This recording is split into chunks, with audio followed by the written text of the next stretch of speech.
La ciencia de la fertilidad. Hola a todos, bienvenidos a un nuevo capítulo más del podcast Ciencia de la Fertilidad. Les recordamos que este podcast forma parte del programa académico de la Asociación Mexicana de Medicina de la Reproducción. El día de hoy me encuentro con un gran amigo, un gran maestro, un gran biólogo de la reproducción, el doctor Jorge Michel, que está en Guadalajara, es el director médico de Ser Fertil. Y viene, además, déjenme decirles que es un influencer. Entonces, viene a platicarnos de un tema que es difícil, es controversial, es pesado y que además de todo muchas veces estamos como un poco atados de manos, ¿no? Entonces, el día de hoy viene a platicarnos de pérdida gestacional recurrente.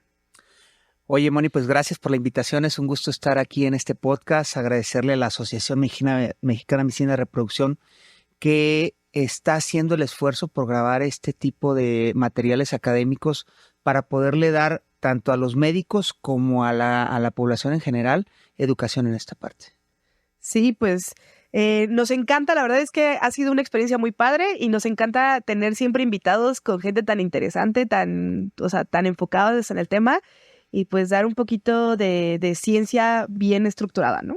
Sí, fíjate que este tema del que hablas, cuando me preguntabas, oye, ¿de qué tema te gustaría hablar? Y yo te decía, antes de hacer el viaje acá a la Ciudad de México, te decía que habláramos precisamente de aborto a repetición, aborto recurrente, pérdida gestacional recurrente, que puede tener cualquiera de esos nombres, porque desde el principio la gente cuando le pasa se siente desamparada. Decías, nos tienen atados de mano tanto a los médicos como a las pacientes, porque muchas veces cuando les pasa no saben qué hacer y muchas veces los médicos a los que les pasa no saben qué más hacerle a la paciente, ¿no? Entonces, sí.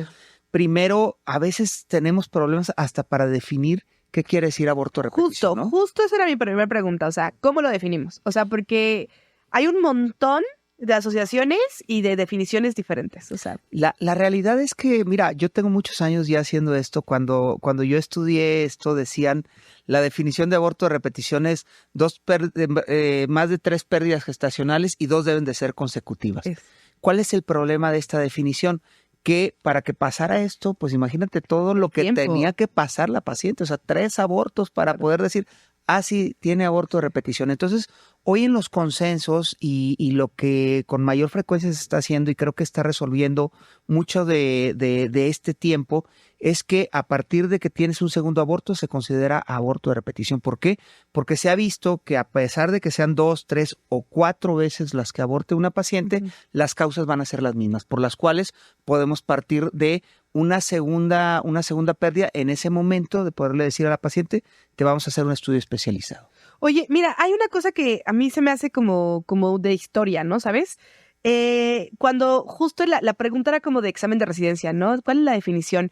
Pero hay algo que siempre me gusta como aclarar es, ¿por pérdida a qué nos referimos, no? Porque puede ser que te toque que el primer embarazo haya sido un saco gestacional vacío, o sea, sin embrión, y que el segundo a lo mejor sea un embrión que no tiene latido, o tiene que ser todo exactamente igual, o... A ver, cuéntanos eso, o sea, ¿cómo? Bueno, mira, al final nosotros creo que tomamos en cuenta desde que se da ya un embarazo a lo mejor bioquímico, donde tú ya puedas ver el saquito gestacional al menos, ya podemos considerar que si no se desarrolla ya tienes una pérdida. Obviamente hay pacientes en las que puedes tener una pérdida también muy avanzada, como por ejemplo semana 24, claro, semana 26, donde hay hipertensión y donde puede entrar alguna de las enfermedades que puede generar este tema. Hay mujeres que pueden tener una pérdida en semana 18 porque a lo mejor está incompetente el cervix. Y aquí de repente la gente dice, bueno, es el aborto y el aborto lo consideran normalmente cuando tienes las menos de 12 semanas, ¿no? Entonces, ahí es como que el conocimiento general o de la población general. Entonces, sí es eso, el no poder llevar a término un bebé.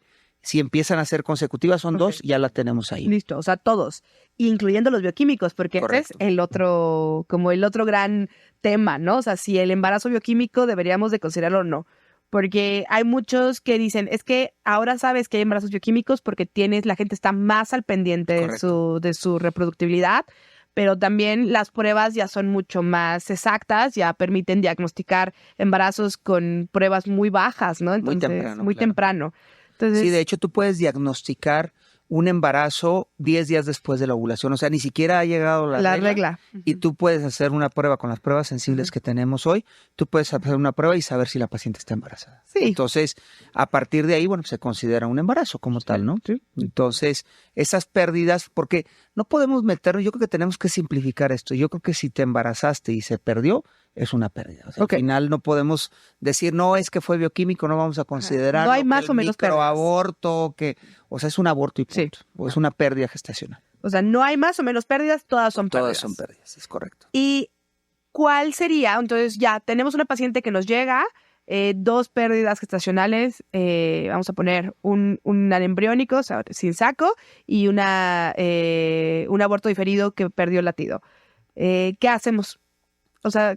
Mira, yo normalmente cuando llegan hacia mi consultorio, si es la primera vez que llegan, pues lo primero que tenemos que hacer es hacer un historial clínico. Yo creo que tenemos que partir de algo muy básico, que es hacerle una historia clínica e identificar los factores de riesgo que pudiera tener nuestra paciente. Hay diferentes factores que te pueden llevar a tener una pérdida gestacional y siempre yo les digo, vamos a empezar de lo más común a lo menos común. Porque si tú quieres hacer el estudio completo de golpe, pues te puedes gastar un montón de dinero y a lo mejor lo podrías encontrar con una prueba que se llama ultrasonido, que a lo mejor tiene un defecto, la mujer tiene un defecto en su útero y te das cuenta, lo corriges y listo, se corrigió el problema. Y si le haces toda la batería de exámenes, entonces ahí hiciste que la paciente gastara un montón de dinero. Entonces yo creo que tenemos que partir desde el hecho de cómo se van dando las pérdidas, como tú me las decías, bueno, puede ser considerar los 3 factores más importantes, que sería el hablar del anatómico, que puede representar desde el 13 hasta el 26% de las causas de pérdida, dependiendo de donde lo veamos. Puede ser el factor de las trombofilias, que esto es un factor muy importante y que desde mi punto de vista se subdiagnostica porque muchas veces ni siquiera conocemos el criterio, que por excelencia sería el síndrome de antifosfolípidos, pero también puede ser relacionado a lupus, puede haber factor 5 de Leiden y algunos otros factores que son menos comunes, pero que también pueden estar generando este problema. ¿Qué es una trombofilia? Pues trombofilia es una paciente que puede con mayor frecuencia generar trombosis. Ahora estuvo muy de moda con el tema del COVID, que veíamos las trombosis, y la gente ya está más lista con este tema o está más consciente. Entonces, son pacientes que tienen con mayor frecuencia la posibilidad de generar un trombo. Y el otro punto que tenemos que considerar importante, el que representa del 2 al 5%, las causas genéticas que pudieran ver con algún cariotipo del papá y de la mamá, que esto es importante. Y ya de ahí vienen algunas causas menos frecuentes que si en estos 3 estudios importantes no nos dio, entonces nosotros tenemos que considerar los otros estudios. Fíjate que ahorita que me mencionas así los porcentajes, yo creo que cuando todavía estábamos en la escuela de medicina, en ginecología, ¿cuál era o sea, cuando te decían cuál es la principal causa? A mí me daba mucha risa porque hablaban de la toxoplasmosis, ¿no? Ajá. Que decían...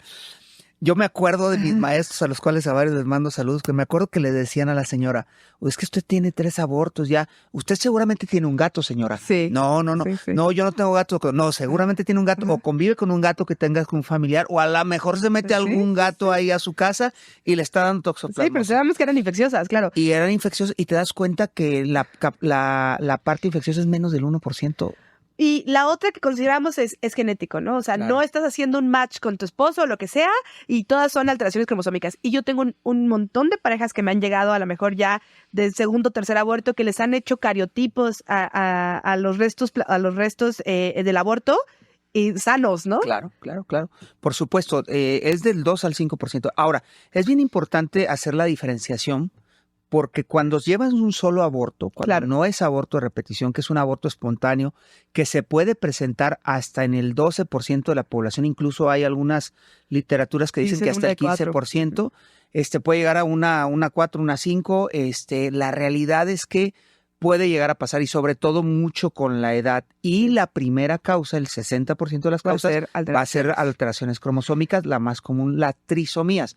Pero cuando ya pasas al punto de un segundo aborto, se disminuye Claro. Del 2 al 5%. Sí. Entonces no es así como que le estés buscando el cariotipo de justo. rutina, ¿no? Exacto. Y yo siempre, o sea, cuando a las pacientes les pasa, porque es muy diferente tener una paciente que es su primera pérdida, que digo, no es que tengan más o menos pérdidas, sino que es, que yo siempre les digo, es suerte. O sea, no Es parte de la había, estadística. claro, exacto, fuiste una estadística, no te tocó salir del lado positivo de la moneda.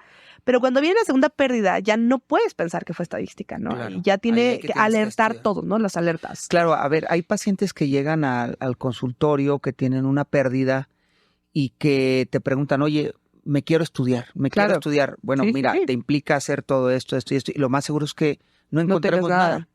Entonces, de repente les estudias y no les encuentras nada específicamente, ¿no? Y al siguiente embarazo se embarazan y todo sale muy bien. Entonces, esto depende de muchas cosas. Por eso es que hay que ser muy puntuales en esa parte donde si tienes 2 pérdidas o más, entonces ya tenemos que hacer ese estudio. Claro. Y la parte que nos dices, o sea, la parte anatómica, ¿no? O sea, ya desde un ultrasonido lo puedes ver. Hay muchas veces que no. Hay muchas veces que vas a necesitar hacer una histeroscopía, a lo mejor algún estudio de imagen más avanzado. Pero me parece que, y aunque es la más frecuente, la que más retumba en los oídos de todo el mundo es el síndrome de antifosfolípidos. Porque además ahora resulta que un par de influencers, de artistas, han tenido este síndrome y entonces es más común que te lleguen con una sola pérdida pensando en que pueden tener alguna alteración, ¿no? Correcto, sí. Esto de las redes nos ha llevado a que la gente tenga información. O sea, hay un bombardeo de información, pero no sabes si realmente es una información correcta para lo que te está pasando. Y esto es muy importante considerarlo. Entonces, yo creo que no podemos perder de vista que debes de acudir con un médico especializado en medicina de la fertilidad. Cuando ya te pasaron 2 abortos, acude con un ginecólogo que esté especializado en medicina de la fertilidad. Ahora, hay otros factores, Moni, que pudieran estar relacionados también con esto, que tienen una menor frecuencia o que realmente no se sabe su frecuencia y que la hemos estado viendo también y pasa mucho en México, que va relacionado al tema endocrino. El tema endocrino que puede ser tema tiroideo, el tema endocrino que puede ser los trastornos relacionados a sobrepeso, obesidad, como síndrome de resistencia a la insulina, e incluso se ha visto que el síndrome ovario poliquístico tiene una relación con aborto, pero no se ha podido saber a ciencia cierta qué porcentaje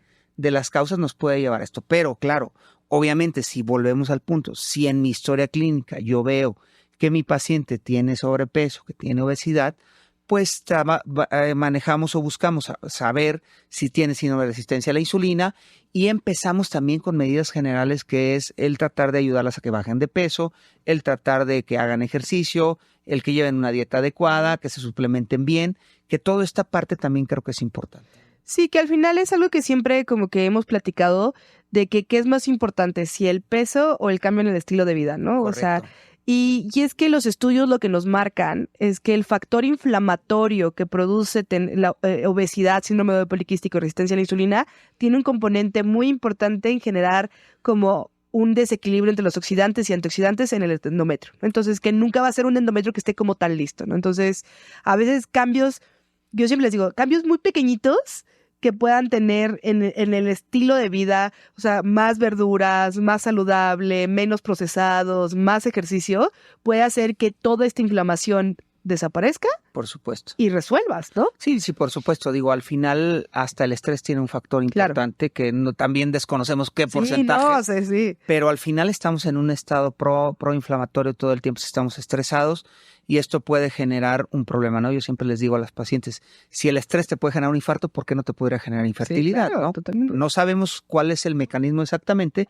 pero sí lo podría generar. Entonces, aquí volviendo al punto de esto, desde mi punto de vista es que la mujer se tiene que dar cuenta, obviamente, el tener una pérdida, Moni, es de lo más duro que te puede pasar. A mí me pasó con mi expareja, tuvimos un aborto y bueno, es algo bien duro, es algo bien complicado y esto, bueno, pues genera un duelo y todo eso. Pero al final también es cierto que dentro de esto nosotros tenemos que considerar que, bueno, hay que buscar ayuda, ¿no? Porque luego dices, es que Dios no me lo quiere mandar, es que la vida no quiere que yo tenga hijos y a lo mejor tienes un defecto que se puede corregir con una histeroscopia, como ya lo decías, o a lo mejor hay que ponerte un anticoagulante o a lo mejor hay que hacer alguna técnica muy específica en la reproducción asistida que nos puede ayudar a resolverte el problema. Entonces, sí hay que tener el duelo, pero también es cierto que hay que buscar a los médicos que son los médicos adecuados para que te puedan ayudar. Oye, y hablando justo de esto del duelo,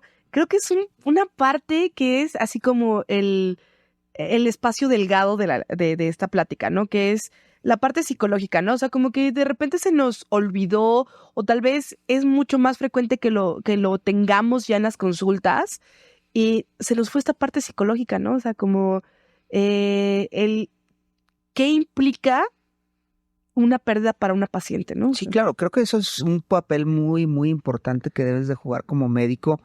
Yo tengo dentro de mi equipo un psiquiatra que nos ayuda a trabajar todos estos duelos. Siempre hay que preguntarle a tu paciente, oye, ¿y cómo te sientes tú? Porque una de las preguntas que me hacen constantemente en las redes sociales y constantemente me lo hacen en el consultorio cuando tuvieron una pérdida, oye, ¿y cuándo me puedo volver a embarazar? Claro. Pues primero físicamente, a lo mejor tú te puedes, si ya buscamos que no tienes ningún problema, pues te puedes embarazar inmediatamente, pero tú ¿cómo te sientes anímicamente para embarazarte? Porque si entras agobiada, si entras con ansiedad, con depresión y vuelves a tener otra pérdida, pues imagínate, eso te empieza a hundir anímicamente y esto genera un problema entre las parejas y a la larga, pues incluso hay parejas que llegan a separar por este tipo de temas. Y fíjate que un tema que se me hace como muy interesante es el otro lado, ¿no? Porque yo lo estoy pensando como mujer, ¿no? ¿Qué pasaría si yo tengo una pérdida o qué me afectaría a mí a nivel orgánico, emocional y todo? Pero se nos olvida que esto es de dos, ¿no? O sea, ¿y el papá qué?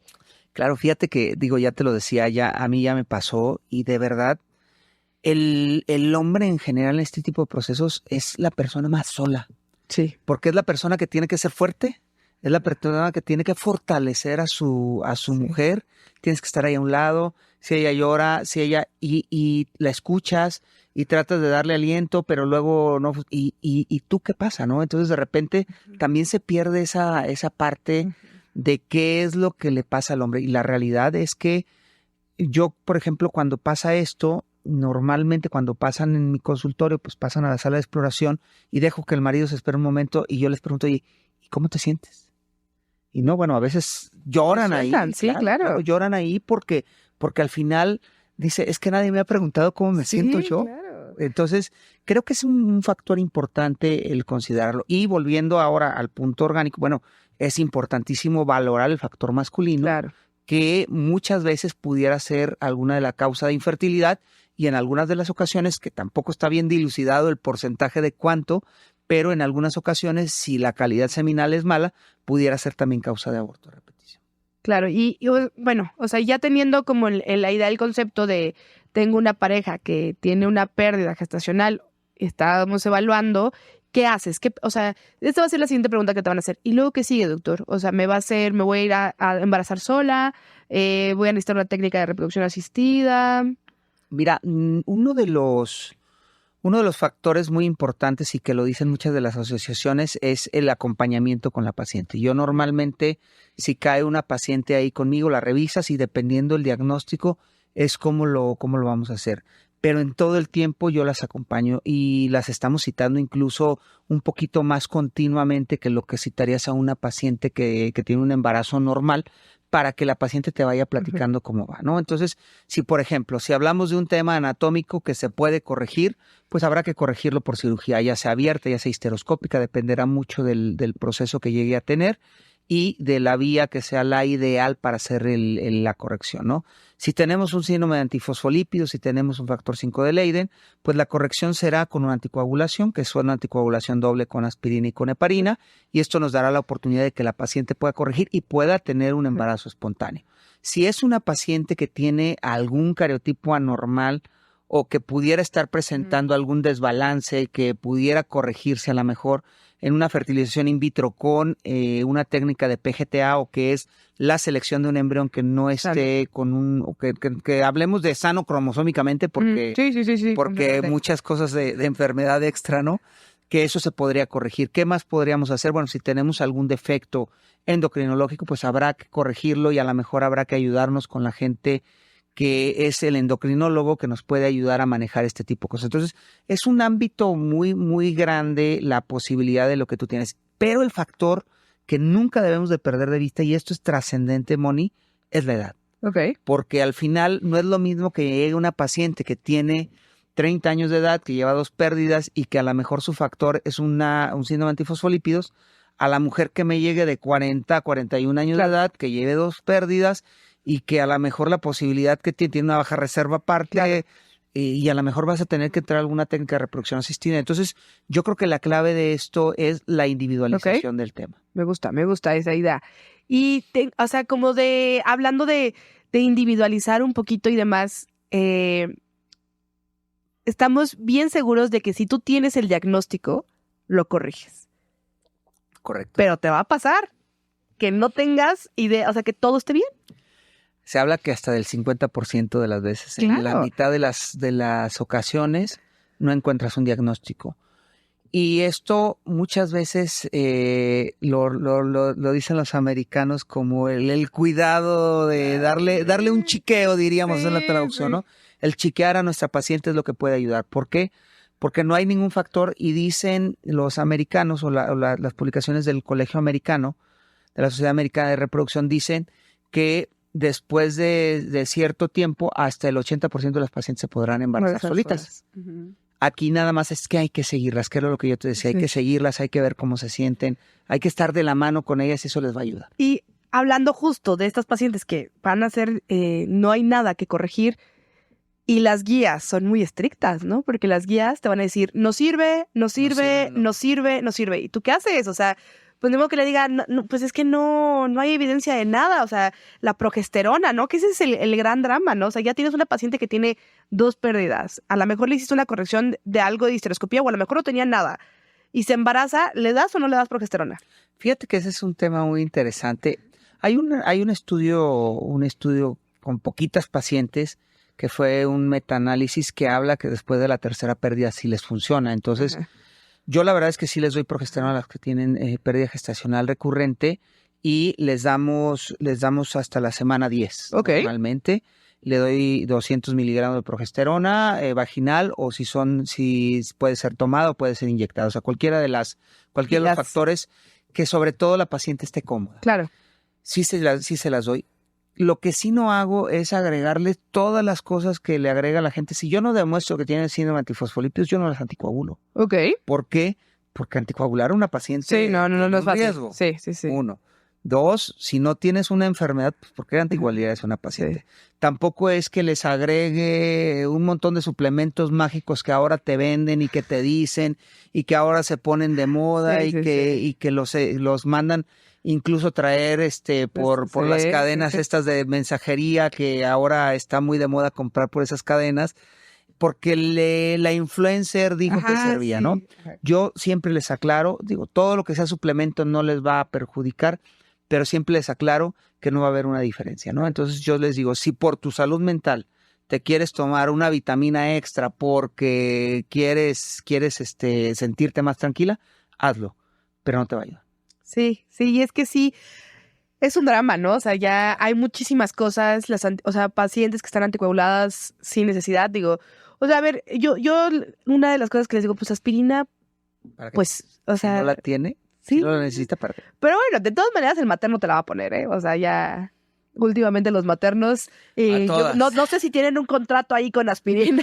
Dijeron que todas. A todas, ¿no? O sea, yo digo, no, pues todas, pues ya vamos. Pero bueno, ¿no? o sea, si tú te fijas, realmente la aspirina la utilizan para prevención de preeclampsia. Sí, preeclampsia, correcto. Pero realmente si tú te pones a analizar para qué te va a servir en aborto de repetición, no nada. Y si tú dices, es que no le descubrimos un riesgo, a lo mejor está dormido el síndrome antifosfolípidos, pues tendrías que darle heparina. Pero claro, la evidencia dice que no te va a servir. Sí, es como querer tapar un hoyo con un curita, ¿no? Correcto, sí, estoy totalmente de acuerdo.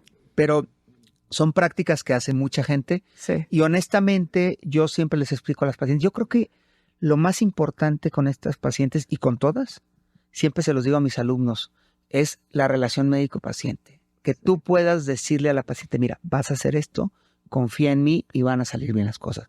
Yo creo que eso es lo más importante. Con eso la paciente te dice, ok, si tú me dijiste que no, hacemos lo que tú digas. Claro. Pero es esa plática, es el Sí. sentarte con la Sí. paciente, incluso a veces con la paciente, decir, a ver, tráete, le pido yo a veces, tráete un café, vamos a sentarnos y vamos a Claro. platicar más en toda esa parte de la comunión con la paciente. Sí, porque además son pacientes que tienen el nivel de estrés mucho más alto, ¿no? O sea, no sé si te ha pasado, pero yo tengo pacientes de pérdida gestacional que ya están embarazadas, que las cosas, pues, teóricamente van bien, 16, 18 semanas, y que todavía tienen miedo de que cuando yo empiece a hacer el ultrasonido algo esté mal, ¿no? O sea, no logran terminar de brincar a disfrutar su embarazo, ¿no? Sí, claro, las pacientes llegan y te dicen, es que vengo nerviosa, doctor, ¿por qué vienes nerviosa? Es que acuérdese que la otra vez no latió no, pero es que Sí. tranquila, todo va a estar bien, ¿no? Sí. Entonces, pero es parte del mismo trabajo que haces en conjunto con el grupo de salud mental, que yo creo que hoy por hoy todas las clínicas de reproducción tenemos que tener un Que esa es la departamento. parte más importante, se me hace. Y bueno, pues nada, quería agradecerte por haber venido a platicar aquí conmigo. Un gusto, Bonnie. Quería hacerte la pregunta que le hago a todos nuestros invitados.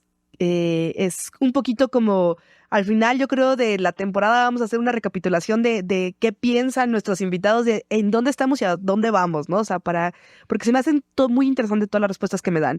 Y la pregunta es, ¿dónde ves a México en el futuro de la reproducción? Yo creo que México hoy, en el presente, tiene una medicina de reproducción muy competitiva, tiene una medicina de reproducción que está a la vanguardia. Yo veo a México en los siguientes años siendo punta de lanza de la medicina de reproducción porque tenemos muchos biólogos de la reproducción que se han formado bien y esto nos da la pauta también junto con la concientización de la población para entender que es una especialidad que tienen que buscar si están teniendo infertilidad, si están teniendo pérdida gestacional recurrente.